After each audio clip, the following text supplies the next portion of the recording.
Cette élection doit être annulée. Elle doit être annulée. C'est à refaire. Regardez. C'est là devant vous. Regardez tout un sachet. Oui, cette organisation, elle a même ça comme ça, Lucie arrive. Comment se fait-il que quelqu'un qui est en possession d'une carte d'électeur, mais son nom n'est pas sur la liste, et on fait voter cette personne comment? Dites-moi. Ils ont eu des cartes d'électeurs où? Et comment? Ils ont fait voter des gens qui n'avaient ni carte d'électeur, ni les noms sur la liste. Sur recommandation. Parce que, mais oui, c'est le parti du président qui doit gagner. C'est le parti du président qui doit gagner. Parce qu'il s'agit du parti du président qu'on doit forcément voter les candidats de son parti. On ne peut pas faire voter quelqu'un qui n'a ni de carte d'électeur, ni de nom sur la liste. Ce n'est pas normal. Et il y avait des listes additives. Les listes additives. Et les présidents des bureaux de vote validaient. Ils validaient. Certains candidats se sont retrouvés dans les bureaux de vote pour réclamer les résultats eux-mêmes, avant même la fin des votes. Est-ce que c'est normal? Tu étais de liste, tu es titulaire aux élections législatives. Tu n'as pas le droit d'être là, lors des élections, lors des votes, au bureau. Toi, tu viens, tu réclames même le PV, tu demandes à ce qu'on te donne ton PV. Est-ce que c'est normal? Ce n'est pas normal. Au 6e arrondissement, on doit tout simplement annuler ces votes. La commission électorale n'a pas été à la hauteur. Je dis ça. Et tous les présidents des bureaux de vote étaient à la solde de l'UDB. Les assesseurs étaient à la solde de l'UDB. Tous étaient à la solde de l'UDB.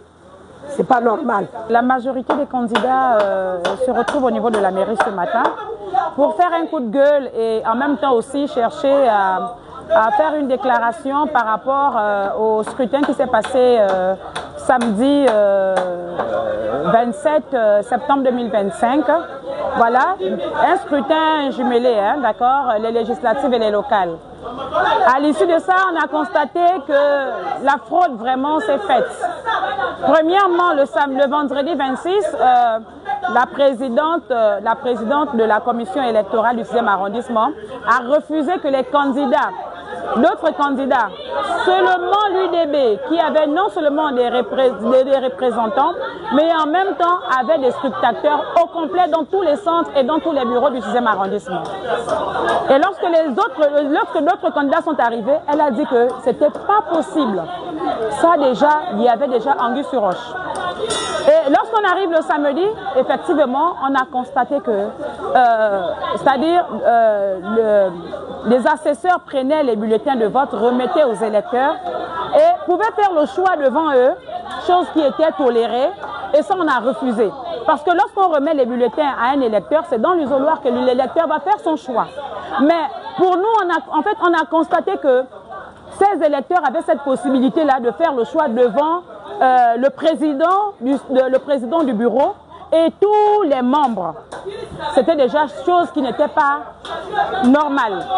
Et autre chose qu'on a constaté, c'est que il y avait certains électeurs qui n'ont pas eu la possibilité de voter. Pourquoi? Parce qu'on pouvait retrouver leur nom sur les listes, mais les cartes étaient portées disparues. D'accord? Et autre chose encore, c'est qu'ils sont arrivés jusqu'au point de pouvoir même faire les basculements sans même demander l'avis de l'électeur. Il y avait d'autres qui se retrouvaient, par exemple, lorsqu'ils rentraient dans des sites, ils retrouvaient leur nom à Mayumba, à Abitam. Vraiment, c'était impossible. C'est-à-dire, c'était invivable parce que je n'avais jamais vu ça depuis que j'ai commencé à voter. Je n'ai jamais vu de telles choses. Lorsque la présidente de la commission arrive, vraiment à visage découvert, hein, à visage découvert, elle arrive. Pour elle, elle ne s'est pas gênée de continuer à faire la propagande de l'UDB, d'accord, ce jour-là, dans le centre de vote de dragage. Dire aux électeurs que voter l'UDB à visage découvert. Et ça, je le dis aussi à visage découvert, d'accord. j'assume, je sais pourquoi je le dis.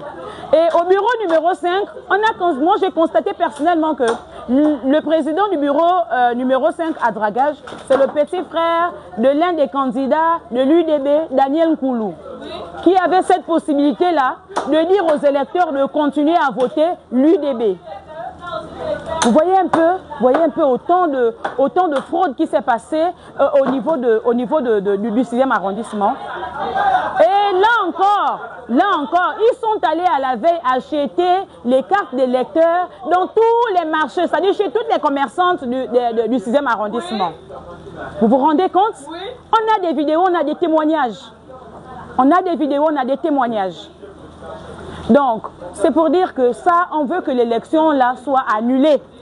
On ne peut pas accepter de valider cette élection-là. On accepte l'annulation de cette élection. On refuse. On peut accepter que l'UDB ait gagné, d'accord, et qu'il y a eu transparence. On va accepter.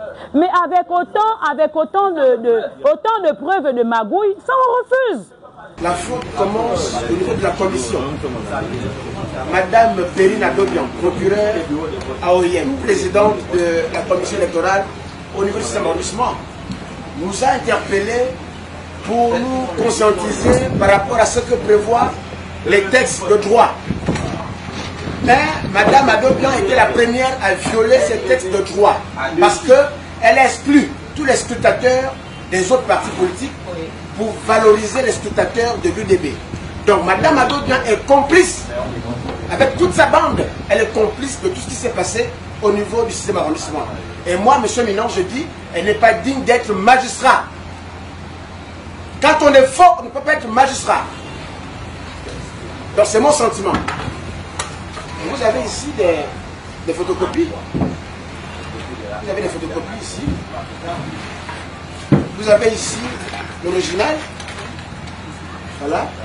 Vous avez également ici des bulletins non dépouillés. Vous voyez? Non dépouillés, c'est là. Ça, c'est le travail de Adobian, procureur.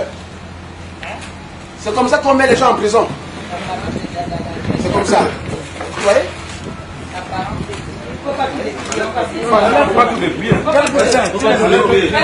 L'huissier fera le constat. Le Gabon, la 5e République.